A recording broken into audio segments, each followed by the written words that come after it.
Hi friends, எல்லாருக்கும் வணக்கம். இன்றைக்கி எனக்கு தெரிஞ்ச காடை கிரேவி எப்படி செய்யுதுன்னு பார்க்கலாம் வாங்க. ஃபஸ்ட்டு கடாயை அடுப்பில் வச்சுட்டு அடுப்பை பற்ற வச்சுக்கோங்க. அடுப்பை பற்ற வச்சுட்டு கடாய் சூடேறினோடனே கொஞ்சமாக எண்ணெய் விடுங்க. தேவையான அளவுக்கு எண்ணெய் விட்டுக்கிட்டுங்க. எண்ணெய் காஞ்சோடனே கடுகு போடுங்க. கொஞ்சமாக சோம்பு போட்டுக்கோங்க. அது பொரியட்டும்.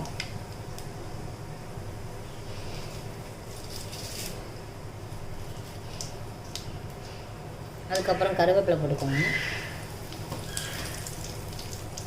சின்னதாக ஒரு பச்சை மிளகாய் சேர்த்துக்கோங்க. அது கூட கொஞ்சம் வெங்காயம்,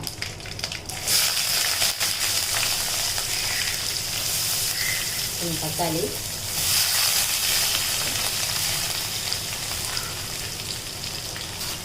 எல்லாம் சேர்த்துட்டு நல்லா வதக்கிக்கோங்க. ஓரளவுக்கு நல்லா வதங்கினதுக்கப்புறமா கொஞ்சமாக இஞ்சி பூண்டு பேஸ்ட் ஆட் பண்ணிக்கோங்க. தேவையான அளவு லைட்டாக போட்டுக்கோங்க. ரொம்ப அதிகமாக போட்டிங்கன்னா அந்த ஸ்மெல்லே ஒரு மாதிரியாக இருக்கும். இஞ்சி பூண்டு பேஸ்ட் போட்டு நல்லா வதக்கிக்கோங்க. பச்சை வாசனை போகிற அளவுக்கு நல்லா வதக்கிக்கணும். அப்போ தான் ரொம்ப நல்லாயிருக்குன்னு சொல்ல முடியாது, ஓரளவுக்கு நல்லாயிருக்கும் நமக்கு டிஷ்ஷு. ஓரளவுக்கு நல்லா வதங்கிடுச்சு. ஸோ இப்போ நம்ம வந்து கூட நான்வெஜ் ஆட் பண்ணிக்கலாம். காடையை ஆட் பண்ணிக்கலாம். வாஷ் பண்ணி ஏற்கனவே நான் வச்சுருக்கிறேன், அதை ஆட் பண்ணிக்கலாம்.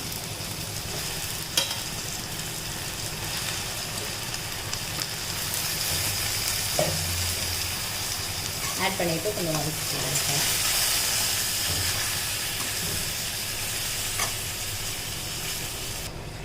நம்ம அதில் காடையை போட்ட உடனே அது லைட்டாக வேகரம், அதாவது வெந்த மாதிரி தெரியும். நல்லா வெந்திருக்க மாதிரி தெரியும். லைட்டாக வதக்கணும்.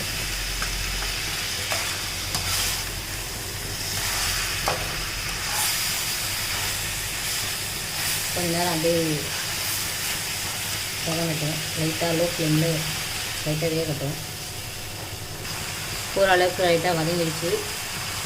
ஸோ அது கூட நம்ம மசாலா ஐட்டம்ஸ்லாம் கலந்துடலாம். ஃபஸ்ட்டு என்னென்ன கலக்கலாம்னா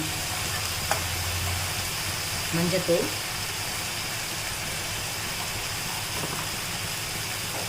வீட்டில் அரைச்ச மிளகாத்தூள்,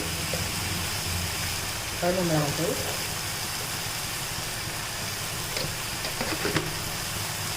கொஞ்சமாக கரம் மசாலா பவுடர் ஆட் பண்ணிக்கிட்டு நல்லா மிக்ஸ் பண்ணிக்கலாம்.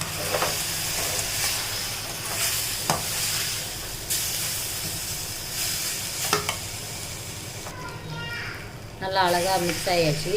மசாலாலாம் அது கூட சேர்ந்து நல்லா மிக்ஸ் ஆகிடுச்சு. ஸோ இப்போ வந்துட்டு நம்ம தண்ணி தேவையான அளவு தண்ணி விட்டுக்கலாம். நல்லா வேகணும் இல்லையா கறி,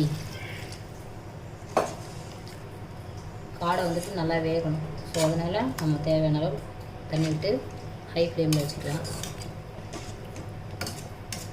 அப்போ தான் சீக்கிரம் நல்லா வெந்து கிரேவி சீக்கிரம் ரெடி ஆகும். ஹை ஃப்ளேமில் வச்சா சரிங்களா. இது கூட நம்ம உப்பு சேர்த்துக்கலாம். தேவையான அளவு உப்பு சேர்த்துக்கலாம்.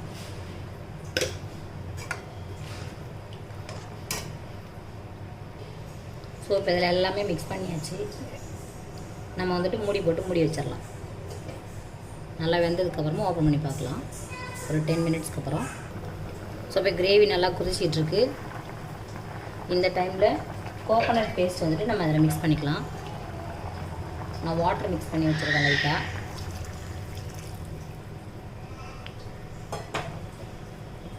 மிக்ஸ் பண்ணதுக்கப்புறம் அது ஒரு டிஃப்ரெண்ட் டேஸ்ட் ஃப்ளேவர் கொடுக்கும். நல்லாயிருக்கும். டேஸ்ட் ட்ரை பண்ணி பாருங்கள்.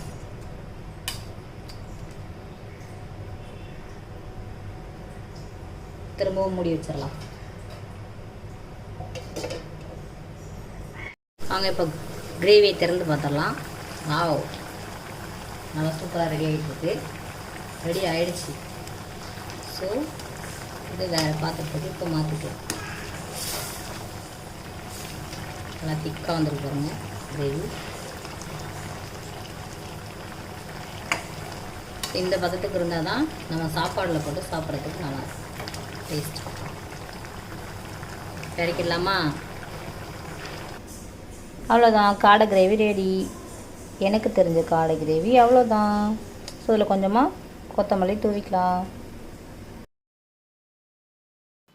ஸோ அவ்வளோதான் ஃப்ரெண்ட்ஸ். இந்த வீடியோ உங்களுக்கு பிடிச்சிருந்தா லைக் பண்ணுங்கள், ஷேர் பண்ணுங்கள், சப்ஸ்கிரைப் பண்ணுங்கள். மறக்காமல் பெல் ஐக்கானை கிளிக் பண்ணிவிடுங்க. அப்போ தான் நான் என்னென்ன வீடியோ போடுறேன்னு அடுத்தடுத்த வீடியோ உங்களுக்கு நோட்டிஃபிகேஷன் வரும். Thank you friends. அடுத்த ஒரு நல்ல ரெசிபியில் உங்களை மீட் பண்ணுறேன். பாய்.